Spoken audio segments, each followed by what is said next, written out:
Injection लगवाते समय मुझे एक भयानक चीज नजर आई। मैंने मॉर्फिन को एंटीबायोटिक समझ लिया था। खुराक 3 मिलीग्राम होनी चाहिए थी, लेकिन मैंने 100 मिलीग्राम का इंजेक्शन लगा दिया था। ये दवा इतनी प्योर थी कि सिर्फ 5 मिलीग्राम भी जानलेवा हो सकती थी। उस बुजुर्ग ने मुझे शांत करने की कोशिश की। उसने कहा कि अगर मुझे 10 मिनट के अंदर एंटीडोट मिल जाए तो यह मेटाबॉलिज्म के जरिए शरीर से बाहर निकल सकता है। लेकिन मेरी धड़कनें तेज हो रही थीं। जो एंटीडोट मेडिकल किट में होना चाहिए थी वह गायब हो गई थी। बुजुर्ग ने मेरा डर देखा। उसके जैसे अमीर परिवार आम तौर पर शहर से दूर रहते थे। अगर मैं मदद के लिए कॉल भी करती तो बहुत देर हो जाती। लगता है आज रात सब कुछ खत्म हो जाएगा। बुजुर्ग को पता था कि कोई इस मौके का फायदा उठाना चाहता है, सारा दोष मुझ पर डालना चाहता है। मुझे अभी भी थोड़ी उम्मीद थी। मैंने फोन उठाया, लेकिन बुजुर्ग ने तुरंत फोन काट दिया। उसने मुझे ध्यान से सुनने को कहा, तभी मैं अपनी पहचान साफ कर पाऊंगा। उसने मुझसे कहा कि सीढ़ियों से उतरते समय आवाज निकालने की कोशिश करूं। दरवाजे पर खड़े छोटे बेटे को नमस्ते कहना मत भूलना। ठीक 12 बजे हैं। मैं घर से बाहर निकल गया। कैमरों से बाहर आते ही उसने मुझे गाड़ी सड़क किनारे लगाने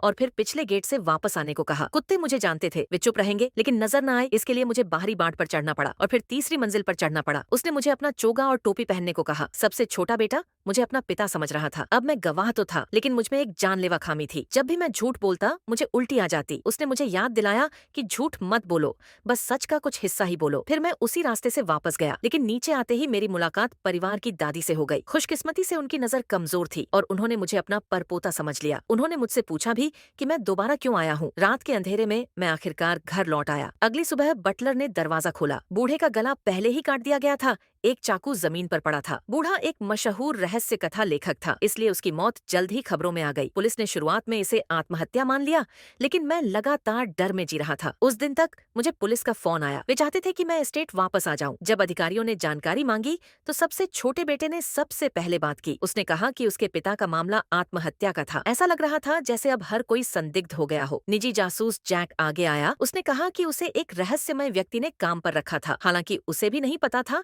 कि वह कौन था। उसे बस इतना पता था कि उसे बहुत पैसा मिलता था। ये परिवार बाहर से एकजुट दिखता था, लेकिन हर व्यक्ति के अपने अपने राज थे। दबाव में आकर वे एक दूसरे के खिलाफ हो गए। दामाद ने बताया कि उस रात सबसे छोटे बेटे ने अपने पिता से बहस की। पिता ने तुरंत इनकार कर दिया। उसने कहा कि वे सिर्फ एक किताब प्रकाशित करने की बात कर रहे थे, कोई झगड़ा नहीं हुआ।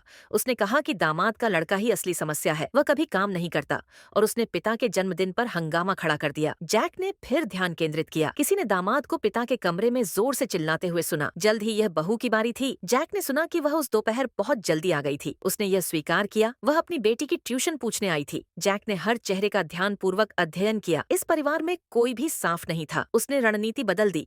उसने मुझसे शुरुआत की, लेकिन जब जैक ने पूछा कि सबसे बड़ा संदिग्ध कौन था, तो मैंने उल्टी करना शुरू कर दिया।